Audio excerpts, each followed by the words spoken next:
Hello all, I'm Anusha Mohan and I work as a Senior Project Manager with IQVIA.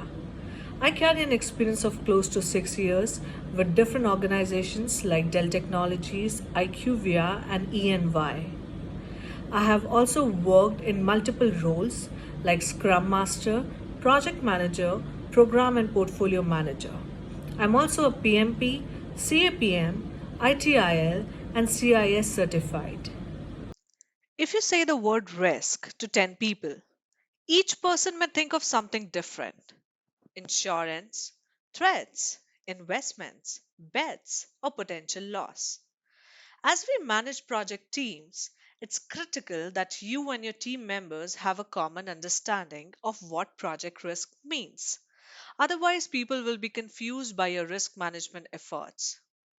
So, what is a risk?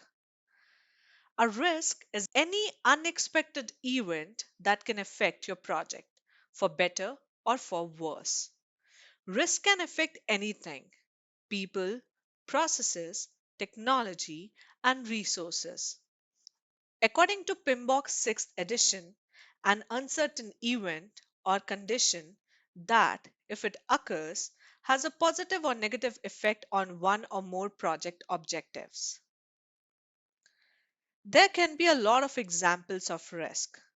As a project manager, knowing what could go wrong during your project can help you set your team members up for success. For example, what if project stakeholders propose a new app and you don't consider the time and resources it will take to create it? When the app heads to the development team, the project is at risk of falling apart before it starts.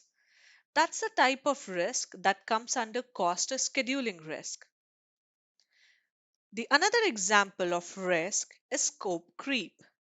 The uncontrolled and unauthorized change to the initial intended project scope may lead to the extra cost of additional features, products, or functions.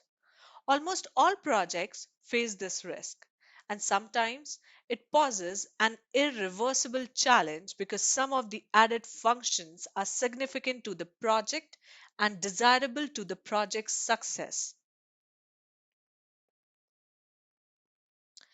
Moving on to a very hot topic: risk versus issue. What is a risk and what is an issue? And what difference do they carry with themselves? The key difference is an issue already has occurred, and a risk is a potential issue that may or may not happen and can impact the project positively or negatively. We plan in advance and work out mitigation plans for high impact risk. For all issues at hand, we need to act immediately to resolve them.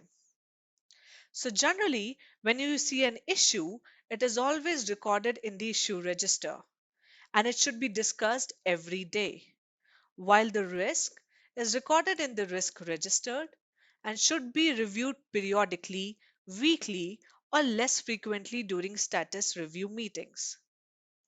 While a risk is an event that has not happened yet but may, an issue is something that has already happened. The main difference are also related to timing and probability. Because of these differences, the language used to describe risk is a future tense.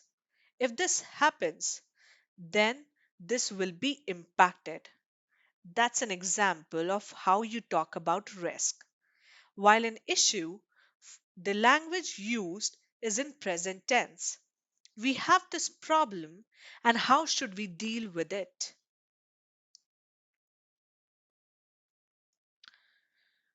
Going forward to why risk identification is important for your project success. First, it maximizes results and meet deadlines.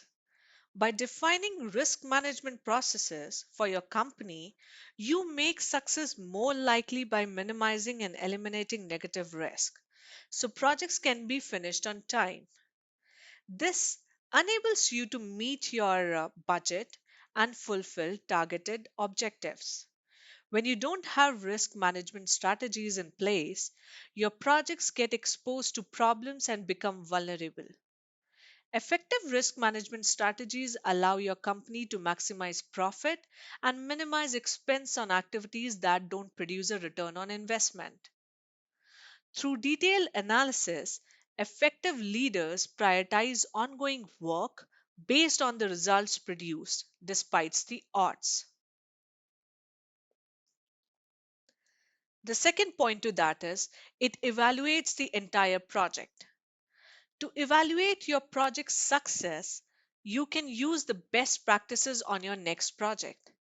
Assess the impact of your activities or mitigating exposure to problems and exploiting opportunities that capitalize on your company's strength. For example, if you develop and deliver a training program that creates awareness about internet security, including phishing, viruses, and identity theft, measure the number of help desk calls received about these problems. If they go down, you can reasonably assume your risk management initiatives have contributed to the success. If not, revise your training program. The third point is it ensures that the project runs smoothly so one step proceeds to the next without disruption.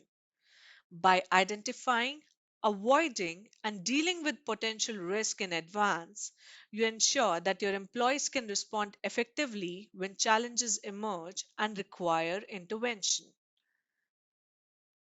The fourth one is it also helps in avoiding business disasters and saving capital, which in turn save the cost on the project. The last one is it enables the project manager to review the project and create an effective response around that. Now, what are the sources of risk? There are a variety of situations that give rise to risk. For example, decision or indecision. Taking or not taking a decision at the right time is generally the first cause of risk. Suppose you're working on a project and you need to decide if you need extra resources on the project. Now, deciding if you need the extra resources after the first phase of the project or not deciding that you do not need the resources can be a cause of risk. The risk of revenue, the risk of schedule. The second one is business cycles or seasonality. There are certain exposures that are affected by seasonality or business cycles. Let's say there are two products in the market. One is a backup product, one is a storage product, and backup product is in trend right now. Now, for the storage product, we as an organization will never lend money to a different organization to produce products which are around storage because it's going to be a risk towards the revenue, towards the production, in turn towards the budget of the organization. The third point is economic or fiscal changes.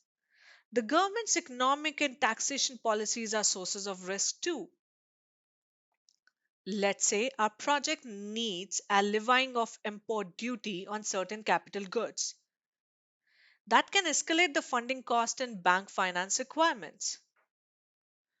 While the organization is repaying capacity remains the same, such a situation enhances the exposure, adding to the risk.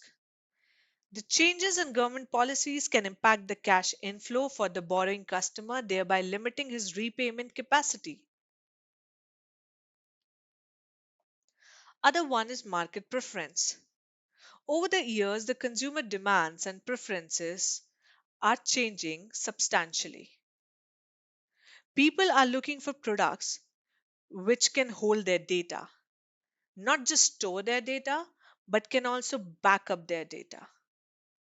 So these are the trends which can cause risk to different organizations who are solely focusing on products which are into storage.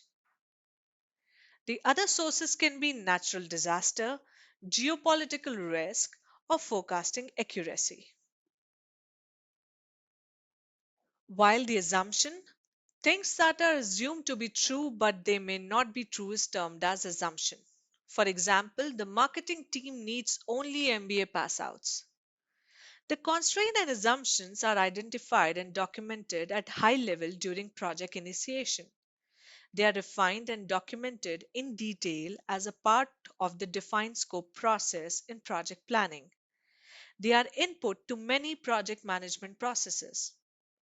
Assumption analysis is a part of the risk management process.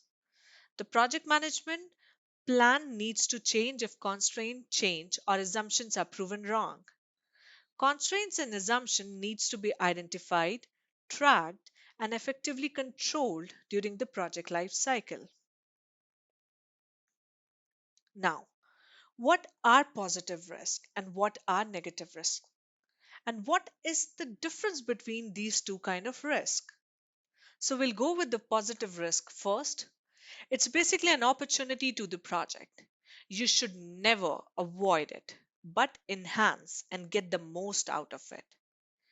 Positive risk always brings a positive outcome and results in project success, while negative risk is always a threat to the project. You should avoid it and eliminate it. It always brings a negative outcome and may result in project failure. Now, when you encounter a positive or a negative risk, how do you really manage both of them? So, going with the positive risk again first, the first step you can follow is exploit. Exploiting the risk is about increasing the chances of positive effect the risk may have on your project. It can include various ways, such as using the proper tools or technology.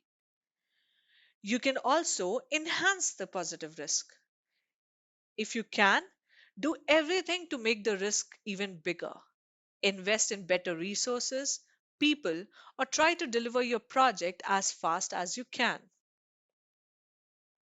You can also share the positive risk, which means when do you see that the risk is having a big positive impact on your project, but you don't have the resources to boost it, transfer it, or share it with other people or a third party to achieve the best results? You can also accept the positive risk, because if there is nothing you can do about the risk and there's no other way to influence it, accept the outcome. Wait for it to happen and learn how to work on risk management in your future projects. Now, moving on to how to manage or handle negative risk when you encounter it. First one that you should do is avoid. If you see a threat to your project, do what is necessary to lower the risk. It may include such activities as delegating tasks, changing the deadline, or increasing the number of people in the team. You can also transfer the negative risk. If there is someone else or a third party to which you can transfer the project, you may want to consider this strategy as your first aid. Don't forget that there are people who may be better at handling certain negative risk. You can also mitigate the negative risk. Lessen the risk as much as possible to avoid its negative impact on the project. Lastly, you can accept the negative risk. If there's nothing you can do about the risk and there's no other way to influence it, accept the outcome. The acceptance go hand in hand for positive risk and negative risk both. When you know there's no way, no outcome, you can influence the project positively or negatively. This is the end of the topic. Please feel free to reach out to us for any questions or queries. You can email us at info@techcanvass.com. You can also call us at +9193 255 66777. Thank you. Please do like, share, and comment on the video.